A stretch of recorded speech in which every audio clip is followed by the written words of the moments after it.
As artificial intelligence rapidly reshapes the global labor market and threatens to automate large swaths of traditional white-collar work, Citigroup CEO Jane Fraser has made a strikingly candid acknowledgment of the scale of change ahead, revealing that the banking giant is actively training roughly 175,000 employees to reinvent themselves before their jobs are fundamentally altered, reduced, or disappear altogether. Fraser's comments reflect a growing realization among corporate leaders that AI is no longer a distant efficiency tool but a transformative force capable of rewriting how work itself is defined, particularly in desk-based roles long considered relatively safe from automation.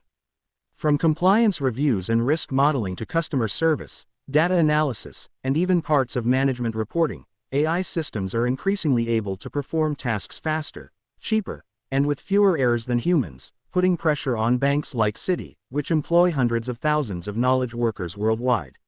Rather than framing the shift solely as a cost-cutting opportunity, Fraser has emphasized retraining and internal mobility as a strategic necessity, arguing that the nature of roles will change forever, even if the company continues to need large numbers of people. Citi's reskilling effort is vast by any measure, encompassing everything from basic AI literacy and data fluency to advanced skills in machine learning oversight, cybersecurity, product design, and client relationship management, areas where human judgment, trust, and creativity still provide an edge. The initiative underscores a broader pivot in corporate thinking. Instead of assuming that workers can simply be replaced as automation expands, some firms are betting that redeploying institutional knowledge through retraining will be more sustainable, less disruptive, and ultimately more profitable.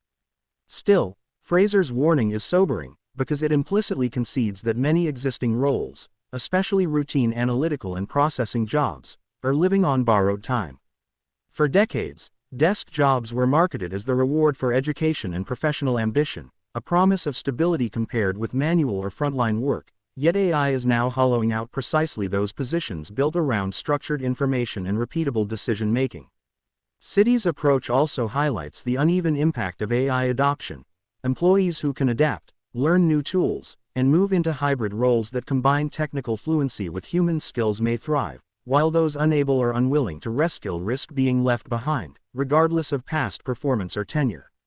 Fraser has framed the training push as a shared responsibility, with the company providing resources and pathways while employees take ownership of their own transformation, a message that resonates with a broader shift toward lifelong learning but also subtly transfers risk from institutions to individuals.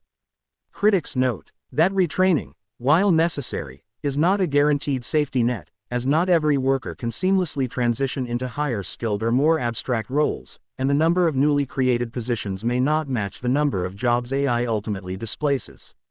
Moreover, the pace of AI improvement means that today's future-proof skills may themselves face obsolescence faster than in previous technological revolutions, compressing career cycles and increasing anxiety across the workforce.